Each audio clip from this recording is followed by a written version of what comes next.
After 4 versions of the Samsung Galaxy Fold, a new competitor has joined the competition. This is the Google Pixel Fold. Today we're going to get it set up and show you some of my favorite things it can do. There we go. So here we have the Obsidian Google Pixel Fold. So nice to finally be able to try this out.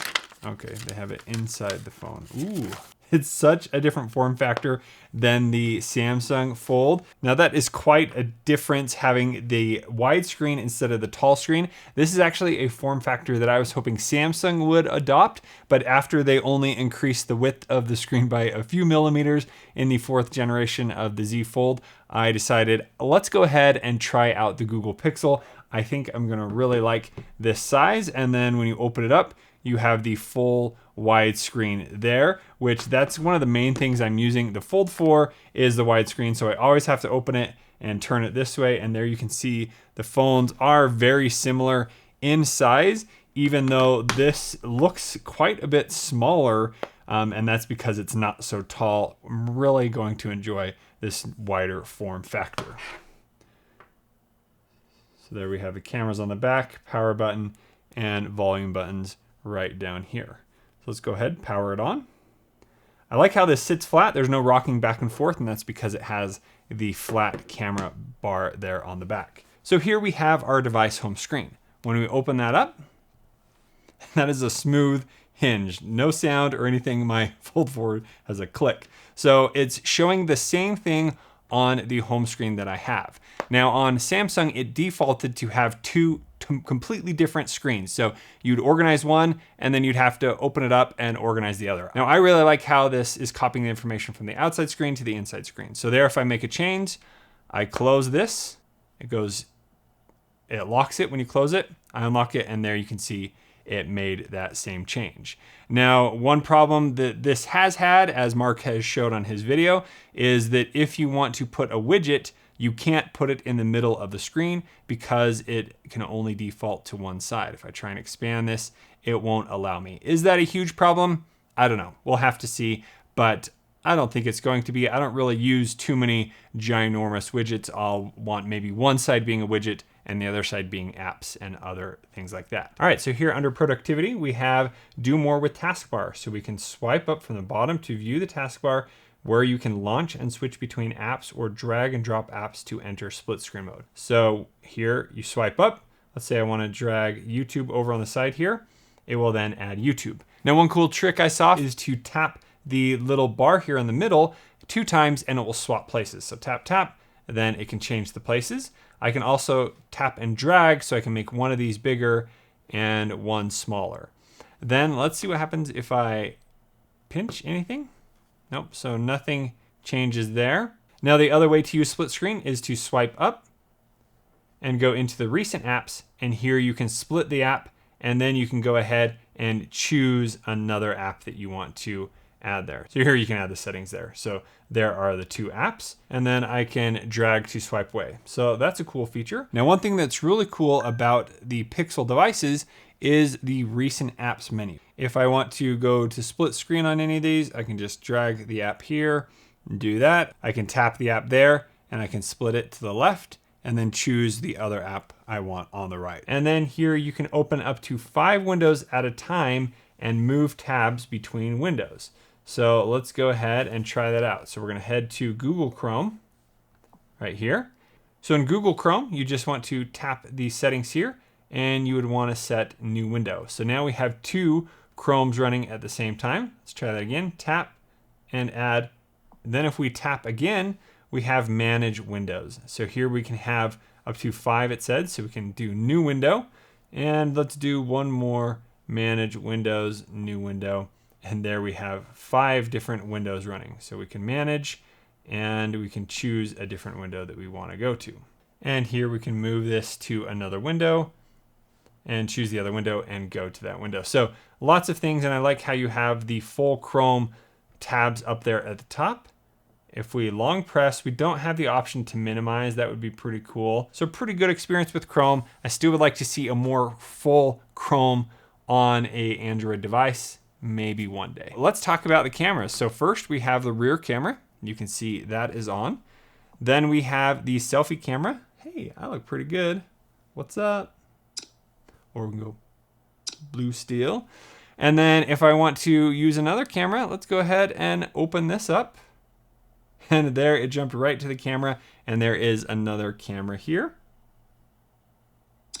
Takes a second to remember where it is. So all of those settings change. So here we can zoom in and out.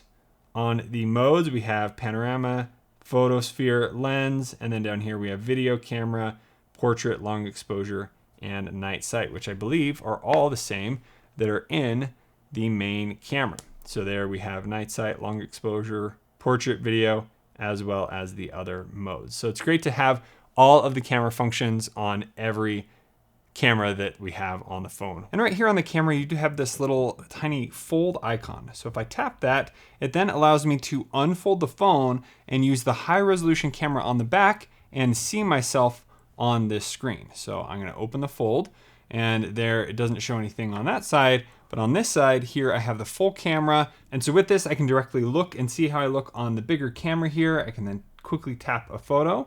I can then go in the settings and even turn on the timer right there, so I can easily turn on the timer. It also has a palm timer, so you can start the timer for 3 or 10 seconds from a distance by showing your palm. So now that I have my timer set, I can just raise my hand and then it snaps my photo. So that's a pretty cool setting. Here I can press that button and it sends it back here. Now, one of the really cool thing about having the fold and a camera is I can then prop up the camera so I have a tripod wherever I go, where I can then instantly take a photo that way or this way, and I can use the controls down here to snap the photo. So it's really nice to have that. It's been really fun to do some different slow-mo shots and other things, just being able to quickly mount the camera and then do the shot. So here's a look at that. Okay, go.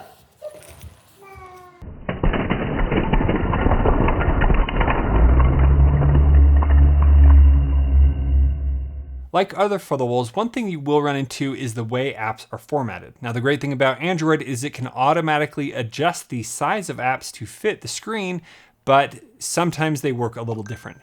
Let me show you. So here, if I open an app, right now it's showing full screen. That looks great. Let's go ahead and unfold the device and see how it looks. Here you can see that there are bars on the side of the screen. So I can double tap over on this side to make it go over there, double tap over here to go center, and to go all the way over. This app currently can't go full screen, and there's no way to force it full screen unless you do go into a portrait mode. Then you can have it full screen. It would be nice. There are definitely some apps that I want to have formatted fully across the screen, but hopefully over time there are more developers that are going to format their apps so they work better on mobile. Just like all of the Google apps, they have now been formatted so things look great. You have one side of the screen that can be used and another side of the screen. We're seeing that on the Gmail app. We're seeing that here in Messages where we have two screens. And then here in YouTube, it just looks great because they've been using a YouTube that works on all kinds of different screens. It works well here. So that is one thing you will need to get used to. Someone's at the front porch doorbell. Now let's go ahead and check it out when it's unfolded. Now it is a little bit hard to unfold this. It's a little slippery there on the edge. I think a case will help that. But you pop open the keyboard. There you go. It's not quite as large as it was before. Now here we do have a few options. If you don't want to use it in the full screen like this, you do have the option to tap here and you can do the full keyboard. And then down here, you can also drag up a floating option. So if you want to float the keyboard around, you can adjust the size. So that's pretty small and you can make it really big. So I like to use the floating keyboard sometimes when I'm using multi-apps. It's nice that you have that there as well. So that is the keyboard. Now, if you love reading books, you definitely want to check out this device. Watch this. If we go into Google Play Books and we choose a book, so here you have the full book that you can read, but what if you bend the screen a little bit?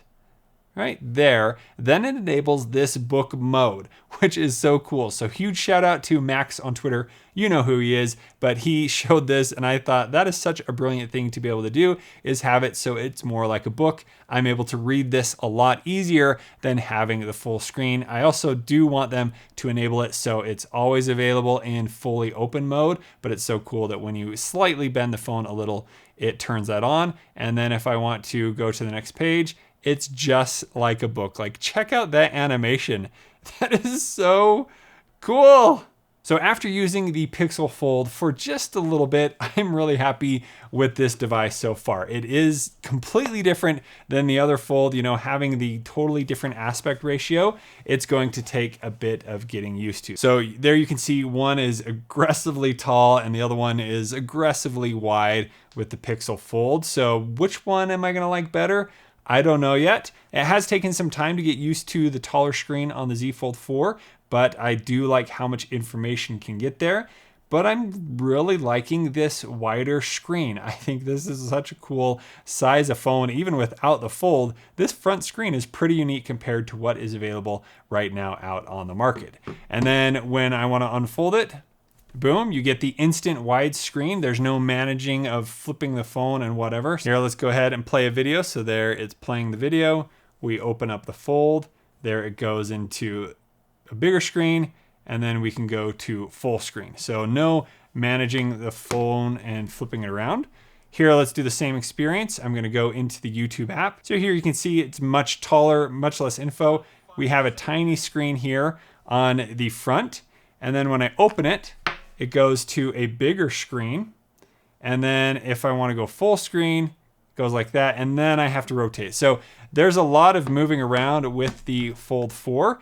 But as you can see, I think the screen is slightly bigger over here on the Pixel Fold, just like a tiny, tiny bit. So I'm pretty happy with how I'm still getting the full screen here. One thing I do want to point out about foldable phones is once you start using them, you get used to it. But then you'll pick up an older phone that you had, maybe a bigger phone, and you'll be like, whoa, that is a big device. So here you can see it's taller than the Pixel Fold, and here you can see it's taller and wider than the Galaxy Z Fold 4. So it's kind of nice having all the screen there. But then, of course, you don't get the benefits of that big screen. I feel like the phones now are slightly too big. It's really hard to operate this with one hand reaching all the way across the screen. You always have to have two hands.